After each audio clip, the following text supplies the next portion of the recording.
Alright, so today I'm doing an inspection of the abdomen. And to start off, I'll just be looking at the patient's chest and abdomen area, looking for any different hair patterns, masses, lumps, any sort of bruising or edema going on. And if you did have any masses that were visible in some way, I'd have him crunch up, do an ab workout, looking for the mass to become more visible or less. And then next in the exam, I would be doing auscultation of the patient's abdomen, listening for bowel sounds. But unfortunately, on my trip away for Thanksgiving, I forgot my doctor's bag at home and do not have my stethoscope to use. So I'll just be explaining what I would do. Since he is an asymptomatic patient, I would just start in the right lower quadrant of his abdomen and auscultate for 5 to 15 seconds and then go around the quadrant listening for bowel sounds in each quadrant.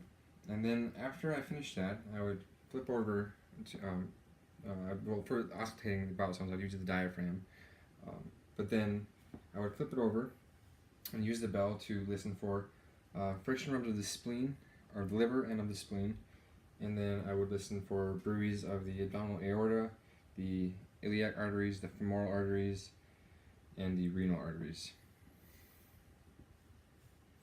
And then, so next in the examination, once that is done, I would go on to percussion. And to start off, I'm just going to be percussing I'm going to have you put your hands to your side here. Percuss in the mid-axillary line, listening for any changes in sound. I'm going to go mid-sternal.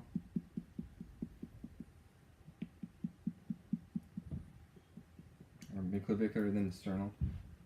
Sorry. Midclavicular again. And mid-axillary line. And now that that's over, I'm going to palpate for the edges of his liver. And so I'm going to be starting here underneath the nipple and just listening for sounds about right there. So I can have you put your hand right there. Alright, and starting up from the umbilicus.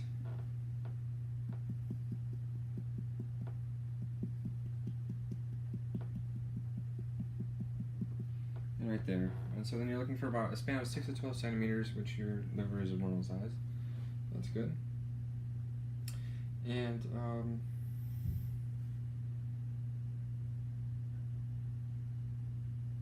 so I percuss for the liver, and then then I would percuss for the spleen. Actually, you can bring these on. And so for this, if you were a bigger patient, I wasn't able to get in there very easily. I'd put him in the lateral decubus position. But since he's kind of smaller, I'm going to take some tissue slack here. I'm just going to be seeing if I can hear any differences in sound. I really can't, so, which is good. You shouldn't normally be able to hear the spleen. And I believe that's all for the percussive parts of things. So now I'm going to be moving into palpation of your abdomen. And to start off, I'm just going to be starting in the right lower quadrant since you're asymptomatic. If you did have any symptoms, I would start away from there and work my way around. So start with a light palpation of the abdomen here, feeling for any abnormalities, any lumps,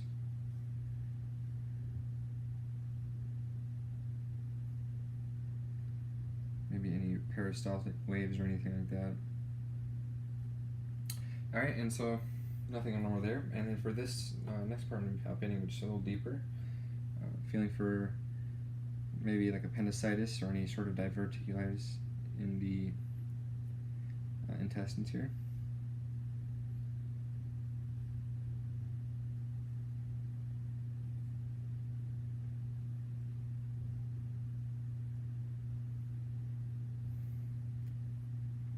Alright, was there any pain with that at all? No. Okay, cool. And then now I'm going to go and palpate the edge of the liver. I'm just going to be sticking my fingers underneath the rib cage here, and I'm going to have you take some deep inspirations and expirations for me. Alright, so go ahead and breathe in nice and deep for me. And breathe out.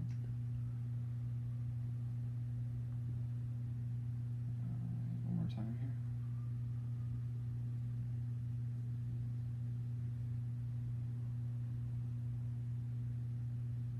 One more time. There we go, actually felt your liver. Cool.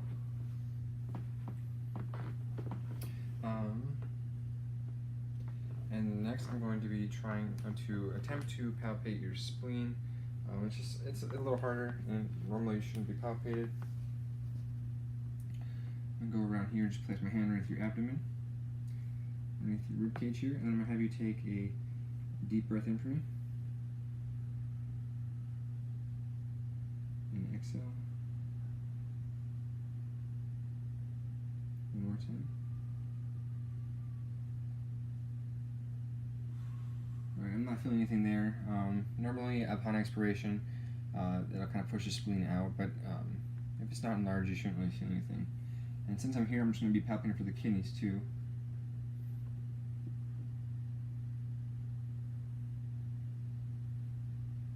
Gosh, that's right there. And same thing on this side.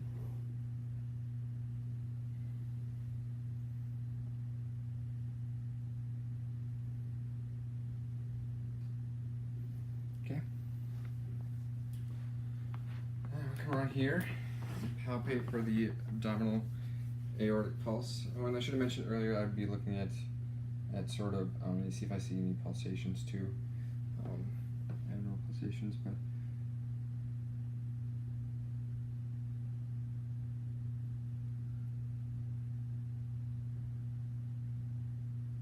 there we go.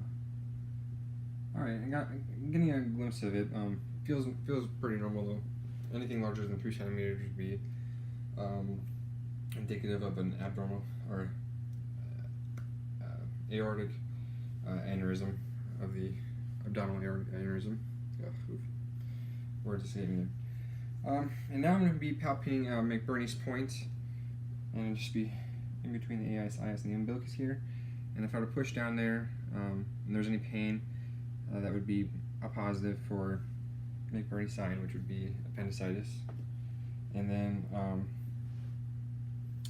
I'll do some rebound tests here, and you're just tapping on the left quadrant specifically. If there's pain in the right lower quadrant, that would be indicative of appendicitis, and it is known as Rosming's And if you just tap anywhere else in the abdomen and get pain in the where the appendix is, that would just be rebound tenderness. Okay, and so this next test is the obturator test. I'm going to be lifting up the patient's leg, and I'm just going to internally rotate, externally rotate, which you got some good movement. And if there was positive pain there in the right lower quadrant, it would be indicative of appendicitis. And if I can have you roll onto this side here, I'm just going to have you extend this leg backwards. Yeah, like that.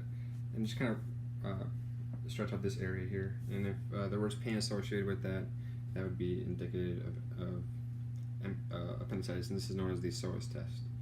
All right, you're good. And that concludes the abdomen exam. Thank you.